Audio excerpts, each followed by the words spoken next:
जानते हैं आज के प्रमुख अंतर्राष्ट्रीय खबरों को, उससे पहले एक नजर आज की हेडलाइंस पर। जवाबदेही से भाग रहा ईसी, हमारे सवालों का नहीं दे सका जवाब। विपक्ष ने चुनाव आयोग पर फिर साधा निशाना। उपराष्ट्रपति पद के लिए राधाकृष्णन का नाम, क्या बीजेपी की पसंद में धनगर फैक्टर ने भी किया काम? मुंबई में 3 दिन से भारी बारिश, जनजीवन प्रभावित। रेड अलर्ट के बीच स्कूल और कॉलेज बंद।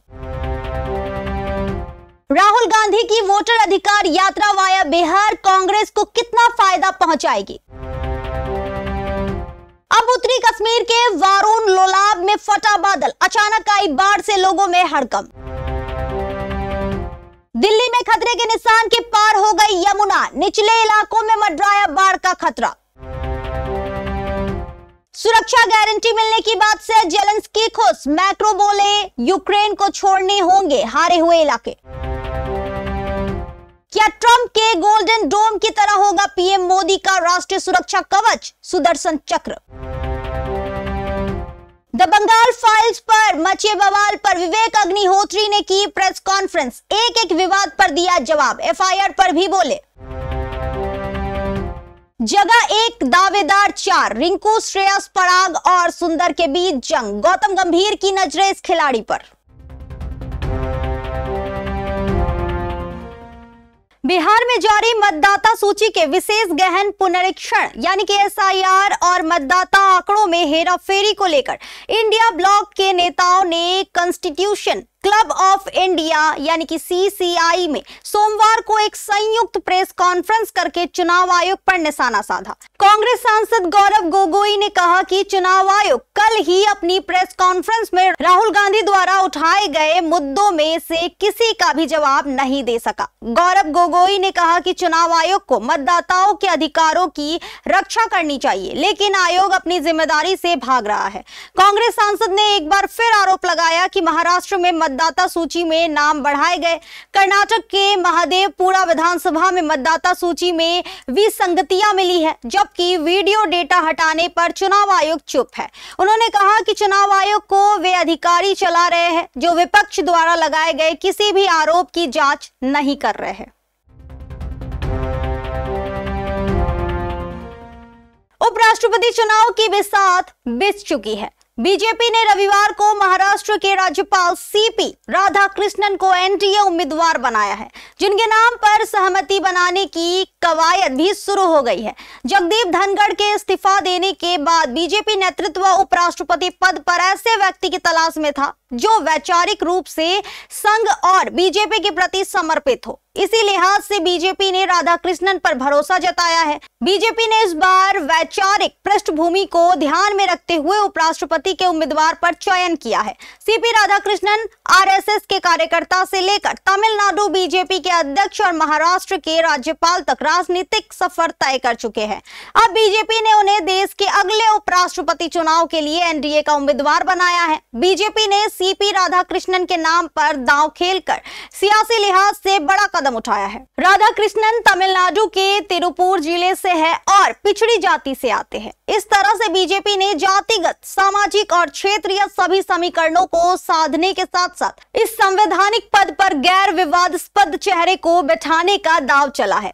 जगदीप धनखड़ के उपराष्ट्रपति पद से इस्तीफा देने के बाद दूध की जली बीजेपी छाछ भी फूंक फूंक कर पीना चाहती है। यही कारण है कि बीजेपी आलकमान यह संदेश देना चाहता है कि देश के सबसे बड़े चुनावी और संवैधानिक पदों पर वो संघ की विचारधारा से जुड़े स्वयंसेवक और बीजेपी के मूल कार्यकर्ताओं को देखना चाहती है। सीपी राधाकृष्णन पार्टी के इस लाइन के लिए सबसे उपयुक्त उम्मीदवार है। मुंबई के निवासियों की नींद सोमवार सुबह जोरदार बारिश के साथ खुली। भारत मौसम विज्ञान विभाग ने रेड अलर्ट जारी किया है, जिसमें कहा गया है कि शहर और आसपास के इलाकों में कुछ स्थानों पर अत्यधिक भारी बारिश हो सकती है। इस चेतावनी के बाद नगरपालिका प्रशासन ने स्कूलों और कॉलेजों के लिए छुट्टी घोषित कर दी। शहर के कई इलाकों में लगातार तीसरे दिन हुई तेज बारिश के कारण सड़कें जलमग्न हो गई। अंधेरी, सबवे और लोखंडवाला कॉम्प्लेक्स जैसे निचले इलाकों में पानी भर गया। जिससे ट्रैफिक पर असर पड़ा। मुंबई की लाइफलाइन मानी जाने वाली लोकल ट्रेनें करीब 10 मिनट की देरी से चल रही थी। हालांकि किसी भी सेवा को पूरी तरह बंद नहीं किया गया। मध्य रेलवे की हार्बर लाइन पर कुछ निचले इलाकों में पानी भरने और कुर्ला व तिलक नगर स्टेशनों के बीच ट्रैक चेंजिंग पॉइंट फेल होने के कारण सेवाएं प्रभावित रही। कुछ हिस्सों में इतनी तेज बारिश हुई कि वाहन चालकों को दिखना भी मुश्किल हो गया और वाहनों की रफ्तार धीमी हो गई। IMD ने अपने ताजा बुलेटिन में मुंबई, ठाणे और रायगढ़ जिलों के लिए अगले 2 दिनों के लिए रेड अलर्ट जारी किया है। मौसम विभाग के आंकड़ों के मुताबिक सोमवार सुबह तक बीते 24 घंटे में सांताक्रुज में 99 मिलीमीटर और कोलाबा में 38 मिलीमीटर बारिश दर्ज की गई। बिहार विधानसभा चुनाव से करीब 3 महीने पहले लोकसभा में विपक्ष के नेता राहुल गांधी सासाराम से वोटर अधिकार यात्रा पर निकले हैं। शुरुआत तो धांसू ही लग रही है। मंच पर तेजस्वी यादव के साथ लालू यादव भी पहुंचते हैं और सहयोगी दलों के नेता भी, और सभी अपने अपने तरीके से चुनाव आयोग पर बिहार में SIR के माध्यम से वोट चोरी का मुद्दा उठाकर हल्ला बोल रहे हैं। बताया जा रहा है कि राहुल गांधी बिहार के 25 जिलों को 15 दिन में कवर करने निकल पड़े हैं और इस दौरान तेजस्वी यादव भी उनके साथ यात्रा में मौजूद रहने की बात कही जा रही है। कांग्रेस अध्यक्ष मल्लिकार्जुन खड़गे और RJD नेता लालू यादव ने राहुल गांधी की यात्रा को रवाना किया है। मल्लिकार्जुन खड़गे, लालू यादव, तेजस्वी यादव, VIP नेता मुकेश सहनी, CPI ML नेता दीपांकर भट्टाचार्य सहित इंडिया ब्लॉक बिहार में महागठबंधन के नेता भी फिलहाल एकजुट नजर आ रहे हैं। कोशिश तो कांग्रेस की तरफ से सहयोगी दलों को साथ रखने की ही लग रही है, लेकिन ये कोशिश कब तक और कहां तक रंग लाती रहेगी। लेकिन ट्रैक रिकॉर्ड को देखते हुए ये सवाल भी अभी तक खत्म नहीं हो सका है।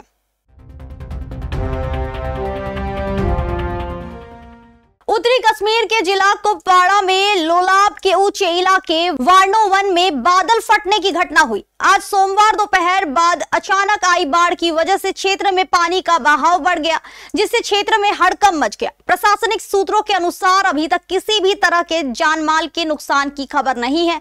उत्तर भारत के पर्वतीय क्षेत्रों में यह चौथी ऐसी बड़ी घटना है। भारत मौसम विज्ञान विभाग ने क्षेत्र में कम से कम 3 और दिनों तक भारी बारिश की भविष्यवाणी की है।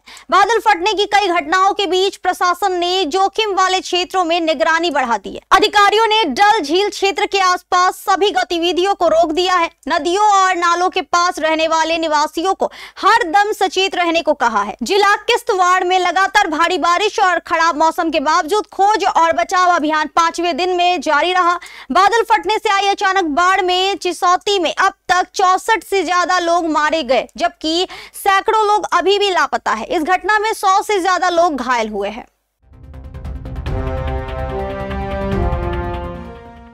दिल्ली में पिछले कुछ दिन से यमुना में पानी लगातार बढ़ रहा था। अब नदी का पानी खतरे के निशान के ऊपर पहुंच गया है। यमुना नदी का जलस्तर चेतावनी के निशान 204.5 मीटर से ऊपर पहुंच गया है। यमुना में पानी बढ़ने से निचले इलाकों में बाढ़ का खतरा बढ़ गया है। खास बात यह है कि यमुना में पानी बढ़ने की वजह से हरियाणा के हथिनी कुंड बैराज से पानी छोड़ा जाना है। खास बात यह है कि सीजन में पहली बार बैराज के सभी 18 गेट खोल दिए गए हैं। हिमाचल प्रदेश और उत्तराखंड के पहाड़ी इलाकों में भारी बारिश से बैराज में पानी का स्तर बढ़ गया है। हथिनी कुंड बैराज 1,78,896 क्यूसेक पानी छोड़ा गया। ये छोड़ा गया पानी अगले 30 से 48 घंटों के भीतर दिल्ली पहुंच जाएगा। ऐसे में यमुना नदी का जल स्तर अभी और बढ़ेगा। आधिकारिक वर्गीकरण के अनुसार 1 लाख क्यूसेक से अधिक पानी छोड़े जाने पर उसे निम्न बाढ़ का खतरा होता है। वहीं 1.5 लाख क्यूसेक को मध्यम बाढ़ और 2.5 लाख क्यूसेक से अधिक पानी छोड़े जाने पर उसे उच्च बाढ़ माना जाता है। वर्तमान में छोड़ा गया पानी पहले ही निम्न बाढ़ के निशान को पार कर चुका है, इसलिए अधिकारी स्थिति पर कड़ी नजर रख रहे हैं।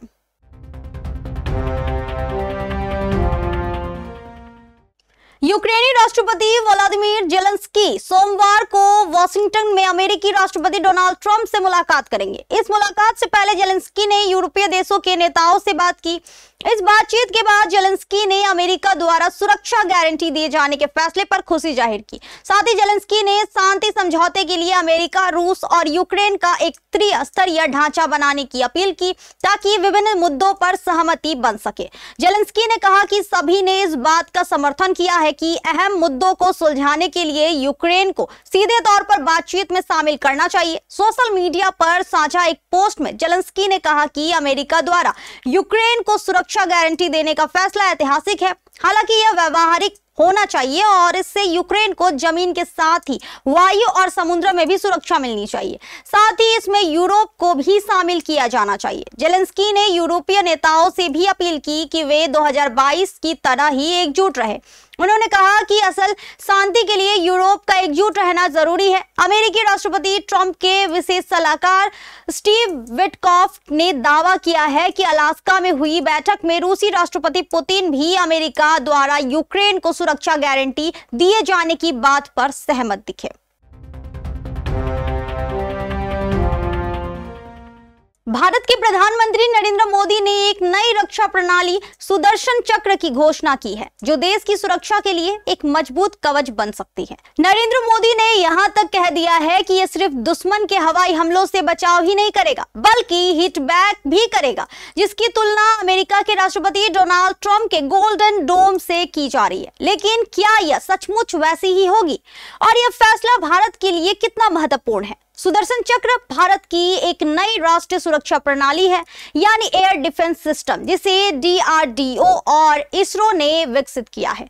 इसका नाम हिंदू पौराणिक कथा के भगवान विष्णु के प्रसिद्ध शस्त्र सुदर्शन चक्र से प्रेरित है, जो दुश्मनों को पराजित करने का प्रतीक है। यह एक एडवांस मिसाइल डिफेंस और निगरानी प्रणाली है, जो भारत को हवाई हमलों, मिसाइलों और ड्रोन हमलों से बचाने के लिए डिजाइन की गई है। अब आपको बताते हैं गोल्डन डोम क्या है। गोल्डन डोम अमेरिका की एक मिसाइल रक्षा प्रणाली है, जिसे डोनाल्ड ट्रंप के कार्यकाल 2017 से 2021 में प्रस्तावित किया गया था। इसे राष्ट्रीय सुरक्षा के लिए एक ढाल के रूप में डिजाइन किया गया था, जो दुश्मन के मिसाइल हमलों से अमेरिका की रक्षा करे। इसका नाम इसके सुनहरे रंग के डोम यानी कि गुंबद से प्रेरित है। कश्मीर फाइल्स वाले विवेक अग्निहोत्री इन दिनों अपनी आने वाली फिल्म बंगाल फाइल्स को लेकर चर्चा में है। यह फिल्म रिलीज से पहले ही विवादों में बुरी तरह घिर चुकी है।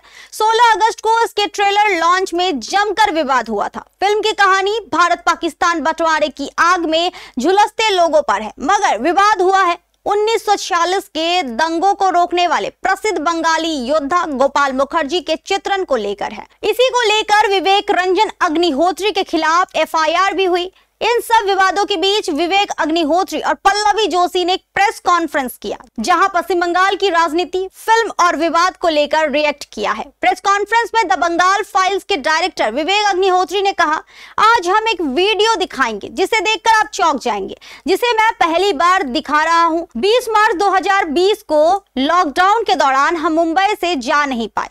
ये फिल्म ऐसी है कि अपने मन से कोई लिख नहीं सकता। हमने लोगों से बात करके रिसर्च किया है।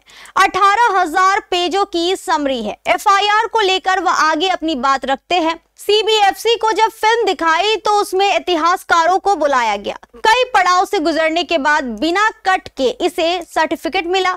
हमने अमेरिका में अलग अलग समाज के लोगों को दिखाई। कश्मीर फाइल्स को लेकर अमेरिका की संसद कैपिटल हिल में फिल्म दिखाने के लिए इनवाइट किया गया, लेकिन हमारे खिलाफ कई FIR दर्ज करवाई गई। फिल्म की सफलता के बाद TMC के कार्यकर्ताओं ने हर जगह FIR करवाई। बंगाल सरकार को हमें आमंत्रित करना चाहिए कि डायरेक्ट एक्शन पर ऐसी कोई फिल्म नहीं बनी। बंगाल के गौरव के ऊपर ये बात करती है फिल्म।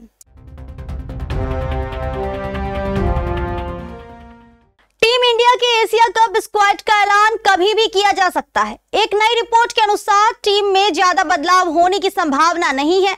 टीम में एक स्थान को लेकर काफी चर्चा हो रही है। इस स्थान के लिए रिंकू सिंह, श्रेयस अय्यर, रियान पराग और वॉशिंगटन सुंदर के बीच मुकाबला है। चयन समिति को इस बात का फैसला करना होगा कि टीम को श्रेयस अय्यर और रिंकू सिंह जैसे अतिरिक्त बल्लेबाज चाहिए या पराग और सुंदर जैसे ऑलराउंडर। इंडियन एक्सप्रेस की एक रिपोर्ट में यह भी कहा गया है कि अगर समिति एक अतिरिक्त बल्लेबाज को चुनने का फैसला करती है तो अय्यर को रिंकू से ज्यादा पसंद किया जा सकता है। अय्यर स्पिनरों के खिलाफ अच्छा खेलते हैं, साथ ही उन्होंने 2 अलग-अलग आईपीएल टीमों को फाइनल तक पहुंचाया है। उनमें नेतृत्व क्षमता भी है। अय्यर शांत स्वभाव के हैं और मैदान पर आत्मविश्वास से भरे रहते हैं। हालांकि हेड कोच गौतम गंभीर ज्यादातर ऑलराउंडरों की टीम में शामिल करना पसंद करते हैं, चाहे कोई भी फॉर्मेट हो। सुंदर को हाल ही में इंग्लैंड दौरे के लिए चुना गया था। उन्होंने प्लेइंग 11 में जगह बनाई और अच्छा प्रदर्शन किया। सुंदर उस आईसीसी चैंपियंस ट्रॉफी टीम का भी हिस्सा थे।